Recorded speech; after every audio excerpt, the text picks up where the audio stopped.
Muito boa tarde e seja bem-vindo a mais um semanário informativo, o espaço que traz até si todas as novidades do voleibol. Um fim de semana recheado de emoções. Na Liga Solverde.pt, a quarta jornada reuniu as equipas que estão nos 4 primeiros classificados. A Liga Una não ficou atrás, com as equipas da capital a lutar pelo primeiro lugar. E tivemos ainda o apuramento para os quartos de final da Taça de Portugal, tanto masculina como feminina. O Colégio Fanor recebeu o duelo entre titãs, Porto e Colégio Fanor. As azuis foram as grandes vencedoras num confronto renhido que lhes devolveu o primeiro lugar na Liga. Para finalizar o domingo com muito voleibol, o Futebol Clube do Porto visitou o Colégio Fanor para uma disputa entre gigantes, o primeiro e segundo classificado da tabela. O apito do árbitro Ricardo Ferreira soou às 8 e Bruninha marcou o primeiro ponto para sua equipa. Mas este início de set ficou marcado por erros no serviço de ambos os lados. Kyra Holt empatou o jogo ao 7 e a equipa da Invicta se distanciou no marcador com uma sequência de blocos. Mário Martins, treinador das colegiais, fez 2 substituições. Entrou 10 e 6, saiu 16 e 19. Porém, com o ataque do Porto a funcionar, as desfez. Alguns pontos para casa e alguns para as visitantes, mas a diferença já estava estabelecida. E um erro de Sara Evaristo deu o primeiro set para o Porto aos 25-19. Se o primeiro set teve um início com muitos erros no serviço, o segundo não foi diferente, com 4 erros para o PV 2014 e 3 para o Porto. Mais uma sequência de ataques distanciou a equipe azul e branca no marcador. Mário Martins fez uma substituição para tentar mudar o rumo do jogo, mas sem grandes resultados, a desfez. E o Porto seguiu sempre na frente, apoiados em Vitória Pinto e Taylor Sandbolt. Miguel Coelho reuniu a sua equipa temendo uma aproximação no marcador, mas quem voltou inspirado foi o PV 2014, que com uma sequência de ataques e erros do Porto, empataram o jogo aos 24, depois da primeira bola de set para as visitantes. Mas estaria longe de ser a última. Somente depois de 7 set points é que Maria Reis Lopes fecha o parcial com um ace aos 31-29.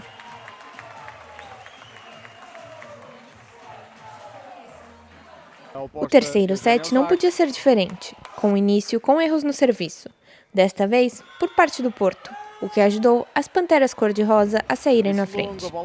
Mas Vitória Pinto mostrou para o que veio e aproximou a sua equipa no marcador. Uma sequência de pontos de Lauren Matthews e Kyra Holt fez o Porto empatar e ultrapassar a equipa da casa. E para responder a isso, Mário Martins aconselhou sua equipa, que apoiadas no ataque de Josiana Nozak, reverteram o rumo e ultrapassaram o clube da Invicta, seguindo assim sempre na frente. Até Inês Pereira fechar o set para o PV 2014 Colégio Fanor aos 25-20. Quarto set sem muitas surpresas, com o jogo seguindo equilibrado.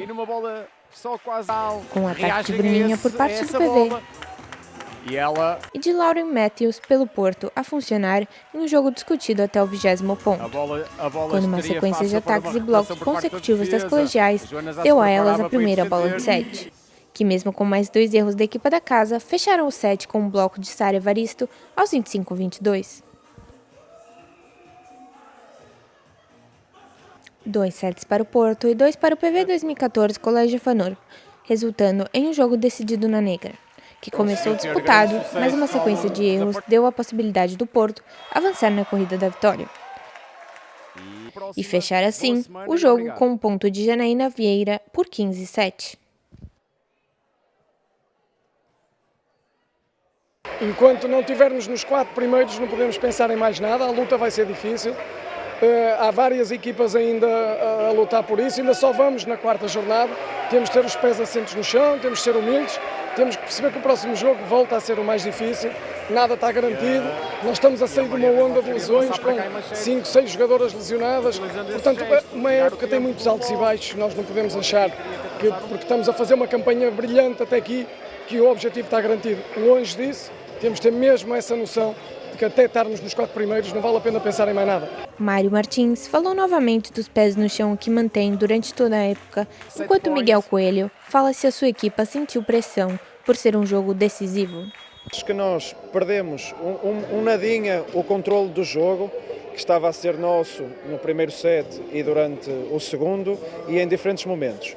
Perdemos o controle do jogo por causa do erro não forçado de serviço, deixar as extremidades do Porto Volley pontuar da amortida e de largada, para a qual estávamos mais do que avisados, e depois, mesmo tecnicamente, e depois da entrada da Eugénia, que até esperávamos que fosse e começasse no 6 titular, não conseguimos pará-la numa trajetória que conhecemos bem e não conseguimos pará-la mais vezes. Ou seja, não foi por causa da pressão, foi porque não conseguimos controlar todos estes momentos. Poderíamos e sentimos, não obstante a qualidade do Porto Volley, conseguíamos ter controlado melhor o jogo.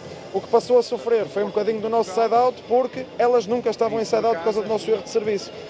A pressão de ser primeiro não é uma pressão que nos incomoda, é uma pressão que nós gostamos e que sabemos que o adversário também a tem.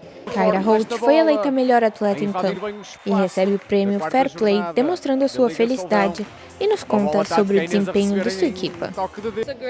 Meeting and I'm excited. Thank you so much for the award. I think both teams fought hard, but we won the game in the end, and it was just a good game. There's things we could have done better, but it was a good game. Com esta vitória, o Porto garante o primeiro lugar, tendo um jogo em atraso da segunda jornada que será disputado no dia 1 de fevereiro, frente ao Benfica. Excelente promoção. Na capital decorria também um duelo, o derby entre Benfica e Sporting, um jogo igualmente disputado até à última e que terminou com a vitória das Águias. A quarta jornada presenteou-nos com o primeiro derby da capital da Série A. As Águias abriram o pavilhão da Luz para as coterrâneas leoas. O primeiro jogo do ano da Liga Solverde.pt na casa de Benfica não começou com a melhor prestação das proprietárias. A cometerem vários erros, ajudaram o Sporting a escalar cada vez mais no marcador. O primeiro set ficou assinalado pela lesão de Isadora Babic, que obrigou a entrada da oposta Marissa Pardal. Sem grandes surpresas, a equipa verde e branca conquistou uma diferença de mais de 10 pontos. O fecho parcial terminou como já era expectável. Vitória para as visitantes aos 25-12. A calma deixou de reinar nas bancadas e em campo com a mudança de ventos a favor das Águias. As encarnadas foram ganhando cada vez mais confiança e controle no jogo e não deram espaço para o Sporting se redimir. Apesar de um sobressalto nos últimos minutos do parcial, com o Sporting a marcar 3 pontos seguidos e a diminuir a vantagem para 2 pontos, as benfiquistas apenas precisaram de falar com Rui Moreira para marcar os 2 pontos que lhes deu a vitória do set e o empate da partida. O terceiro parcial foi de tirar o fôlego a qualquer pessoa presente. Um set disputado ponto a ponto, mas o marcador foi sobressaindo mais do lado verde e logo as pupilas de Rui Costa conquistaram uma diferença de 4 pontos. O alarme soou do lado encarnado e depois do time-out as benfiquistas voltaram aos ares. As leoas ainda tentaram baixá-las para a terra, mas sem efeito. As adversárias conseguiram igualar a partida aos 20. O treinador do Sporting colocou Moara Santos para servir, mas em vão. 2 erros das encarnadas tardaram o fecho do set, mas logo Alice Clemente tratou de dar o segundo set à equipa aos 25-23. O quarto set cumpriu a tradição de ser um verdadeiro espetáculo e testar as emoções dos adeptos. A encarnada número 9 continuou imparável. Pela terceira vez consecutiva, foi a melhor marcadora do parcial. Os apoiantes benfiquistas puderam suspirar de alívio aos 17-14 e 20-17, mas por pouco tempo, pois o Sporting não estava disposto a dar a vitória tão facilmente. O bloqueio de Abreu-Apel poderia significar match point, não fosse as leoas estarem mesmo atrás e Saraiva repetir o feito da camisola encarnada 12, igualar a partida aos 24. As emoções foram ficando cada vez mais ao rubro, e se a vitória estava na ponta das assas, logo esta voou com um erro das Águias. O Sporting não perdoou o erro. Beban Matias e Saraiva foram as grandes protagonistas do fim do rally. As Águias não encolheram as assas no derradeiro e decisivo set e superiorizaram-se por 3 pontos. Erguido o voo, foram planando pelo resto do parcial. O fim do jogo veio por fim aos sobressaltos e a tranquilidade a reinar. Com as encarnadas a marcar os últimos 4 pontos consecutivamente, o marcador foi fixado aos 15-8. Com esta vitória, o Benfica continua a assegurar um lugar à frente do Sporting com mais uma vitória em 1 ponto. levando para já a medalha de bronze da Série A da Liga Feminina. O próximo derby da Liga Solverde.pt tem data marcada para o dia 2 de março na 11ª jornada, mas desta vez na Caça de Alvalade. E como não há 2 sem 3, o jogo entre o Leixões e o Fiães também foi decidido na negra, a favor do Fiães por 15-12. Já o Vitória foi um anfitrião felizardo ao vencer o Braga por 3-0. A ordem das classificações não sofreram mexidas, à exceção da troca de lugares entre o Porto e o Colégio Fanor, sendo agora o Porto o líder invicto da Liga Solverde.pt. No que diz respeito à Série A2, foram as equipas visitantes que saíram triunfantes. O Clube K e o Castelo da Maia venceram por 3-0 na casa do Sporting de Espinho e Clube da Madeira. Já o Vila Condense ganhou por 3-1 o Esmoriz. À semelhança da Série A, apenas houve uma alteração de lugares na classificação desta série. As equipas em causa são o Castelo da Maia e os Moris, com as Maiatas a subirem para o 3º lugar. Passando agora ao masculino, a capital foi o centro das atenções da 4ª jornada. Sporting e Benfica receberam e ganharam a Fonte do Bastardo e o Castelo da Maia. A luta pelo pódio da Liga 1 na Seguros continua ao rubro. Separados apenas por uma vitória, Águias e Leões animam a Liga masculina. Sexta-feira, João Rocha vestiu-se de gala para receber o primeiro encontro da 4ª jornada da Série A, entre as equipas do Sporting e da Fonte do Bastardo, naquele que já é um clássico de voleibol português. O apito soou e sentiu-se um Sporting algo pressionado no início da partida, com os açorianos a tirar vantagem desse fator. Disputado taco a taco até ao fim do set, a Fonte apoiou-se nos instantes finais em Jackson Gilbert. Primeiro com 2 blocos e de seguida com 2 ataques fez a diferença para o desfecho do parcial em 23-25. A toada do primeiro set manteve-se no início do segundo, mas desta vez um pouco mal disputado, com os erros no serviço e no ataque de ambas as partes a serem uma constante, contabilizando-se 9 erros até aos 10-8 a favor da equipa da casa. Altura em que os verdes e brancos estabilizaram e conseguiram uma vantagem de 4 pontos que foram conservando e ampliando até aos 25-17.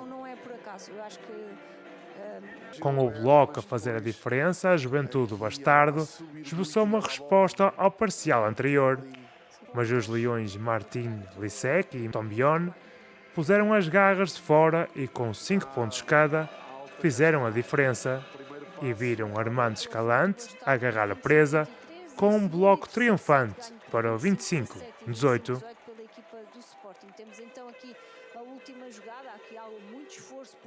Os heróis da Ilha Terceira não deitaram a toalha ao chão e, à semelhança do set anterior, entraram a vencer. Mas num set impróprio para cardíacos, a equipa de Alvalade, que andou sempre atrás do prejuízo, empatou aos 23. Ponto de Cobrine deu o primeiro match point para a turma de João Coelho, mas um erro de serviço por parte do Liqued levou ao encontro a ser decidido nas vantagens. Segundo match point para o Sporting. Tombion para o serviço. Hayes deu a tão desejada vitória por 3-1 e os 3 pontos para a turma da casa, empurrando assim para o Sport Lisboa e Benfica. No outro lado da segunda circular, os encarnados apenas entraram na quadra no sábado, a receber o último classificado da Série A, o Castelo da Maia. Com toda a pompa e circunstância, o pavilhão Fidelidade vestiu-se de responsabilidade e seriedade que o momento representava, com a equipa da casa a personificar esse sentimento, entrando a vencer no encontro. Num set em que o benfiquista Filipe Andaró entrou inspirado com um aproveitamento de 100% na recepção e sendo o melhor marcador. Foi mesmo ele que deu o ponto da vitória por 25-17 no primeiro tempo. Reunidas as tropas, a turma de João Franco entrava em campo para mudar o rumo dos acontecimentos, mas rapidamente foram traídos com os constantes erros que foram cometendo e que as águias iam aproveitando da melhor forma para, paulatinamente, irem avançando e dilatando a vantagem no marcador, que iria ser fechado, igual ao do primeiro, por 25-17. Na entrada para aquele que viria a ser o último set da partida, Marcel Matos só podia estar orgulhoso da sua equipa, pois cumpriu o plano de jogo, alcançar uma vantagem confortável de 6 pontos até o primeiro time-out pedido pelos visitantes, que não surtiu o efeito pretendido, com as águias a manterem o ímpeto e controlando confortavelmente o marcador até ao seu fecho, nos 25-21. Com estas vitórias, as águias mantêm-se líderes invictas em todas as competições nacionais. Seguido de Sporting, que sem arredar pé, encontra-se a um triunfo do lugar mais alto do pódio. A quarta jornada da Série A da Liga 1 na Seguros foi marcada por grandes disparidades entre as equipas. A Académica de Espinho e Viana venceram por 3-0 na casa do Leixões e Vitória. Com estes resultados, o Benfica e Sporting isolaram-se ainda mais nos 2 primeiros lugares. A garantir um posto nos 4 primeiros vem o Leixões e a Académica de Espinho. A Fonte do Bastardo, Viana, Vitória e Castelo da Maia surgem por esta ordem a fechar a classificação. Lembro que ainda faltam 2 jogos, um da segunda jornada entre a Académica de Espinho e Viana, marcado para o dia 31, e outro da terceira jornada entre o Viana e o Castelo da Maia, marcado para esta quinta-feira, dia 25. Este fim de semana demos as boas-vindas à Série A2 dos masculinos. O CBO Oeiras e a Académica de São Mamede levaram a primeira jornada à negra e venceram o Ginásio Clube de Santo Tirso e Ala de Gondomar, respectivamente. Já o Sporting de Espinho saiu vitorioso da Casa do Esmoriz por 3-1. Com esta primeira jornada, as equipas somam os primeiros pontos da série. O Sporting de Espinho é quem lidera a classificação, seguido pela Académica de São Mamede e o CBO Oeiras sem nenhuma derrota. Os últimos 3 lugares pertencem por esta ordem ao Clube de Santo Tirso, Ala de Gondomar e Esmoriz. Este fim de semana chegou-se também para os quartos de final da Taça do Portugal. No feminino, os resultados foram marcados pela diferença máxima. A Associação Aviense, Vitória, Clube da Madeira, Benfica e Braga venceram o Esmoriz, Vila Condense, Sporting de Espinho e Clube Capa, respectivamente. A exceção vai para o Porto e Sporting, que venceram por 3-1 o Leixões e Fiães. Fica a faltar o jogo entre o Castelo e o Colégio Fanor, que tem data marcada para hoje, dia 24, às 21 horas. Igualmente como no feminino, a maioria dos encontros masculinos foram decididos pela diferença máxima. O Benfica, Esmoriz, Castelo, Académica de Espinho e Sporting triunfaram frente ao Clube Desportivo Escola Santa Cruz, Clube de Santo Tirso, CBO Oeiras, Viana e Clube Atlântico da Madalena, respectivamente. Já a Ala de Gondomar e Leixões passam para a próxima fase depois de vencerem o Vitória e a Académica de São Mamede. As 8 equipas ficam completas com a Fonte do Bastardo, que ganhou na negra o Sporting de Espinho. As equipas que vão defrontar-se nos quartos de final já estão disponíveis no site da Federação.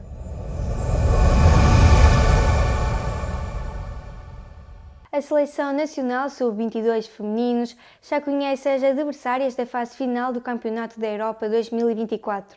Sérvia, Polónia e Chequia são as seleções que as portuguesas irão encontrar no torneio em Itália entre os dias 1 e 6 de julho.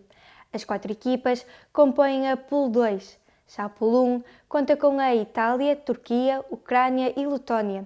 O selecionador nacional João José revelou que, apesar de difícil de atingir, o objetivo é o segundo lugar no grupo, para assegurar a ida às meias finais da competição. O sorteio para a fase final do Campeonato da Europa Sub-22 masculinos será realizado na próxima segunda-feira, dia 29.